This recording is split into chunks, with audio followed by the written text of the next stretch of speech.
Ladies and gentlemen, today's video we're going to be outlining something very historical and extremely exciting, and that is the very first person to ever achieve the solo masters rank here in Power League, a feat that is very difficult to obtain. The intensity of the matches up at this level are astronomical, making for very exciting and fun matches to watch. So we're going to be going over the person who managed to achieve this insane record and outline some of the matches that you won't really be able to see that often here in the Brawl Stars community. So hopefully you're all excited. Let's get straight away into it.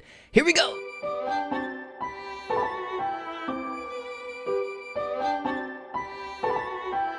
So everyone, before we get straight away into anything, the person who managed to achieve the very first solo masters rank here in Brawl Stars' name is Cube, and I would highly recommend to check out his links in the description down below. A grind such as this is not easy to obtain, so he definitely deserves our support for doing something such as this here in the Brawl Stars community. But yeah, with that being said, why don't we get straight away into the madness. Now, if you guys enjoy these types of videos, since it is a little bit of a different one compared to most of my other videos here on my channel, be sure to subscribe as well as hit the like button on this so I know you guys are enjoying things. I would like to kind of mix it up, throw in some really competitive gameplay every now and again on my channel, seeing that we are kind of shifting our focus to that in recent times here, going for rank 35s and such. So if that is enjoyable and sounds interesting to you, be sure to subscribe. But with all of that out of the way, we are beginning today's video off over here on Cube's Twitter page, the person who managed to achieve this very monumental milestone here in Brawl Stars, outlining a tweet here from 4/23/21. First ever PL solo master. Support is appreciated. Things such as this is most definitely something to get extremely hyped over. As you can see, it just looks bizarre seeing that master's rank there by his icon. It's so freaking cool. And if we continue on, he maxed out the entire road of this Power League grind. Crazy, guys. Absolutely insane. But what I want to do is give you guys an example of just how sweaty and intense the matches are up at this level, giving you a full display of a round of Power League in solo queue. The bans, the picks, the matches, and the intense sweating. So everyone, hopping straight away into it, as you can see, Cube queued up into gem grab, specifically on the map Ice Fort, and he actually got the room lead, so it'll be cool to see who he ends up picking and banning. And just gotta say, guys, when it comes to solo Power League, it's really cool because you kind of get queued up into people who you don't necessarily know. You might have seen familiar faces because you are a little bit higher up in that tier on Power League. So I don't know, I really like the environment of solo Power League. But as you can see, Cube ended up banning Bell, which is a phenomenal pick for a map such as this. The longer range brawlers on this map are so dang good because there's this wide open part of the map, and the enemy team ended up banning Stu, so a solid pick on their end as well. Two phenomenal brawlers here in the meta currently. So Tom ended up going with Sprout. I don't think he has any relation to the Tom for playing for Tribe or anything like that, but TD Tom, and it looks like Cube is thinking about a pick on their end. The enemy team ending up going with Max as well as Sandy. Really good choices for a map such as this as well, so their team is stacked, and it all comes down to who they're going to pick for the final. And it looks like Cube is dead set on going Crow, so we're looking at some very interesting gameplay moving forward here. And the other teammate on Cube's team is going to lock in Amber. Okay. He's got a few seconds to pick here. It looks like he's questioning his choice for the Crow, or he's just playing it smart. I think he's trying to think what the enemy teammate might end up picking on their end, because that final pick is very important in Power League for a counter pick, right? He's trying to tie up all the loose ends for his team on the blue side. But it looks like the enemy team is going to go with a Wild Mortis pick. Guys, we're in for exciting gameplay. I'm telling you, these matches are so intense. But here we go. Cube queuing up into the left lane. It looks like we have all three of the enemy teammates going mid, which is a good start with a team such as them. You want to have control with Sandy as well as Mortis, get that lane pressure right in the middle so that the enemy team, our team, Cube's team, needs to find their way in.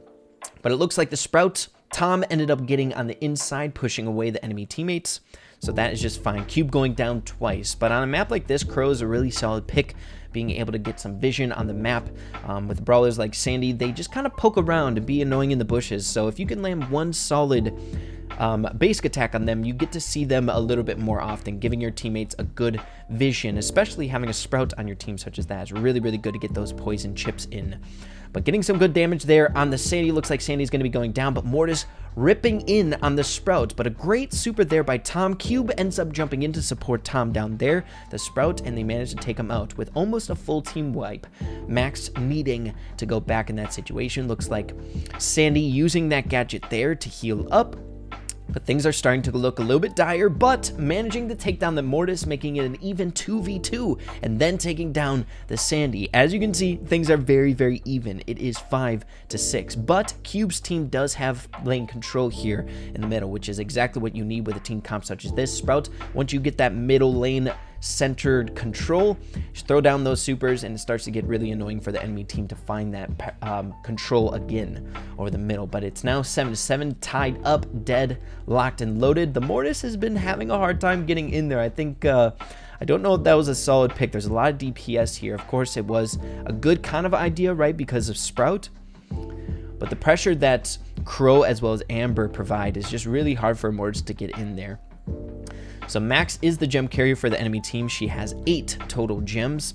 Max gives her teammates a speed boost. And we have Mortis and Sandy finding some control here in lane. And it's looking kind of dire for Cube's team as they're pressuring it. It is now tied up 10-10. We got a sandstorm for the enemy team. Things are looking very, very bad. Make sure to keep in mind Cube does have super for any desperate plays if they need to do it.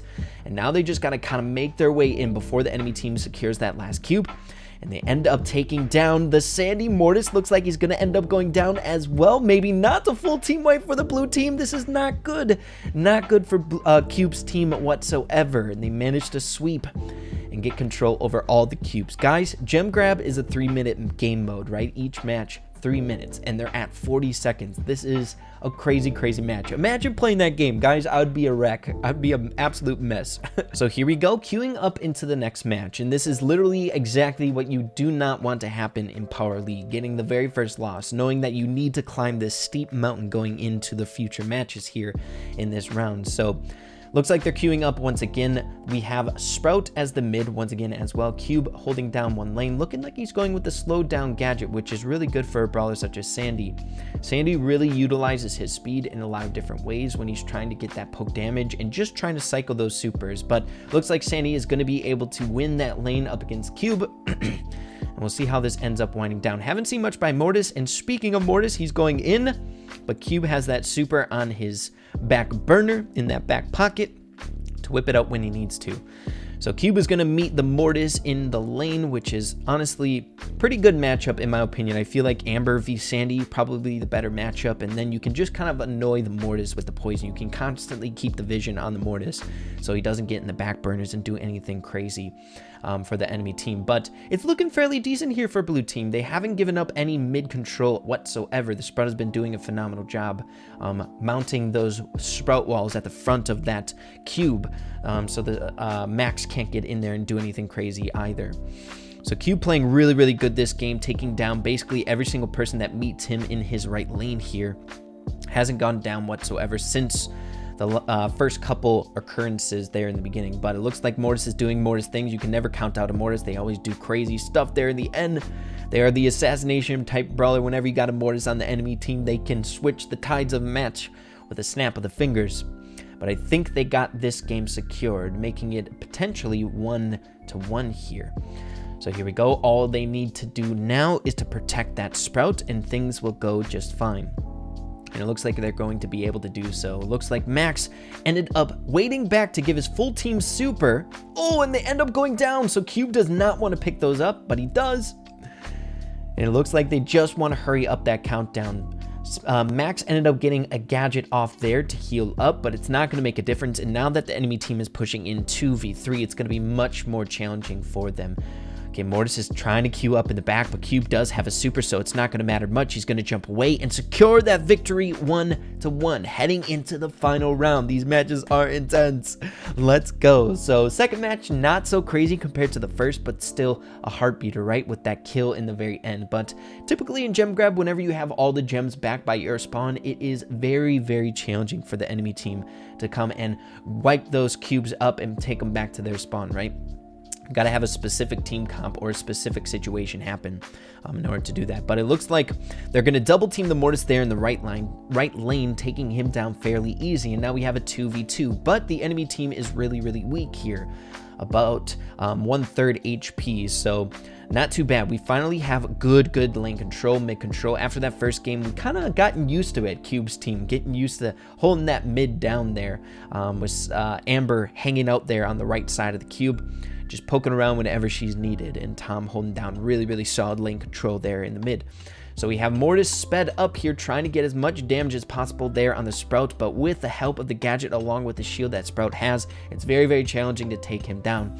Also having on the side of Sprout, whenever she or he is getting pressured, you got that Amber poking in that crazy DPS to ward off that Mortis's pressure. So a really good team comp in my opinion. So Cube takes this opportunity to try to hop in on the Max there, getting a little bit of damage off, and if nothing else, just getting a good amount of damage on the Max to kind of scare her out of the lane while Cube's two teammates are coming back into lane. So Max uses a super to speed up the Mortis, but Mortis is a little bit weaker, so he's having a hard time finding his way in. Cube trying to find a way to jump in on that Max. I think going through Cube's mind is that, you know, the enemy team has a good amount of cubes. He needs to make an assassination type play, right? Play to the archetype of the brawler. But here we go. Cube trying to get a little bit of damage. It looks like Max is going, or Amber's going to try to do something here. Things are looking very desperate, but still an incredibly good match. We got 7 seconds left on the board. They have to take someone out. Amber is going in on the Max, almost getting him, and they end up losing. Guys, it's a heartbreaker that he ended up losing that match in this video today, but not a lot of the time you get to see matches such as that. Even if he ended up losing, it was such a fun game to watch. My goodness, that round of Power League was insane. But to wrap this up, why don't we hop into the match where he secured that master rank. So everybody, heading straight away into the very first match of his potential final game to reach that solo masters rank here in Brawl Stars. For a little context, because we don't have bans and picks footage here before we get into it, we're playing on Heist. As you can see, he is rocking M's. His team also has a Sprout and a Barley, so fairly decent team comp for a map such as this. So why don't we head straight away into the matches. So it looks like they're up against a Jessie, a Carl, and a Rico. Honestly, I like my odds with a Lobber, the control-based gameplay with that M's for that solid control, and then the damage coming through with the Lobbers here. So they definitely have to play really stellar. If they let a Rico through or something like that, or a Carl, it could be devastating to the HP of the high safe. But I feel like if you play just smart, you play solid defense, you should be able to just poke that high safe down slowly. But the Rico trying to pressure that Barley, but the Barley, one of the best brawlers in the entire meta. It's hard to lane up against him, that's for dang sure, with that increased range. Cube sitting here absolutely plastering the safe, not caring about that Rico pressure whatsoever, just trying to capitalize on the positioning that he found himself in there on that high safe. We have 50% to 94, 89% thanks to that Carl there. So Cube trying to help out take down this Carl. He had his finger hovering over that gadget just in case that super came in, and knowing with that foresight, he used that gadget to cancel out that Carl super, and things are looking good. Cube throws up the peace emoji, trying to take down that Jessie desperately with 84 HP, one of the most gut-wrenching things here in Brawl Stars when you just barely can't take on an opponent and they get to heal up. But Jessie throwing down that super, and thanks for the Lobbers on the team, it's very easy to take down a pesky turret such as that for the Jessie. But now Cube just trying to switch to that defensive mode, holding down his lane. He does have a super in the back pocket if Carl or Rico want to try to find his way in, but Cube switches his focus to the high safe, getting off 3 basic attacks to the safe. Sprout landing one of the basic attacks there as well, and Cube's in it, man. He's going for the money. He's trying to get all that damage. We have a Barley super coming in, and they manage to get the dub. But next, getting straight away into round number 2. Of course, same exact team comps because we are playing in Power League, and now they are on cloud 9 because they know they have the very first win in the bag. They just got to play smart here in order to secure it. So here we go. Cube holding down that mid lane. You can tell that Cube is pretty steadfast on going for the Carl. He is trying to lane up against that Carl no matter what. So it looks like Barley's going to hover around the right side, get a little bit of poke damage there with the basic attacks. and things are working out just fine. The Jesse pulling a quick one on him, on Cube there, finding him in the bushes and taking him down with the help of Carl there on the enemy team. Almost taking down that Jesse again. Again, gut-wrenching when you can barely, just barely not manage to kill that person that you're going for. But we have the Barley throwing down a gadget to heal up his teammates to try to get in for a nice little damage push here. We'll see if they can manage to do that. So here we go. Carl using a super to try to get in on the Barley, but doesn't have a whole lot of HP to do so. Cube rolling up with a super, staying alive because of the gadget from Barley, as well as the star power he's using on the super, getting a good amount of damage with the help of Barley there with a super, along with the basic attack pokes from Ems, and things are wrapping up here quickly with game number 2 with only 3%. Are they going to be able to finish it? Not quite. 3% left on the high safe with that one push. Looks like Sprout is dead fast on trying to get it. And they submit. The red team ends up submitting for the final match of that round, crowning him a Masters rank Power League pro player. My goodness, the world record. So let's see it in all of its glory, guys. Read it and weep. Satisfaction for the eyes. Rank up. New highest Power League rank. My goodness, so low. It's incredibly difficult and really, really crazy. Huge props to Cube for obtaining this rank. My goodness, must have been a crazy grind for him. But taking a look at all of his hard work here paying off in the very end, looking at the leaderboard, the very first one to get it. Absolutely insane. Huge props to Cube for the crazy difficult push. What an absolute legend. So yeah, you guys, there it is, the very first person to achieve the solo masters rank here in Power League. My goodness, the matches that we saw in today's video were heartbeaters. Very exciting matches, especially that gem grab one. It was really fun to follow, and hopefully you guys enjoyed it as well. Guys, I don't even want to try to figure out what it would feel like to be at that rank or in that position. I don't want to play at that crazy level. I think I might die of a heart attack. Yeah, everyone, hope you all enjoyed today's video. If you did, make sure to slap a like on it. Make sure to let me know if you guys enjoyed this type of video. I'll be sure to do some more here in the very near future. I like to dip my toes in a bunch of different areas here in the Brawl Stars community for interesting content wherever it may be. But yeah, you guys, with that being said, have an absolutely fantastic rest of your day. Keep having fun with Brawl Stars, and we'll see you in the next video. Adios, everybody.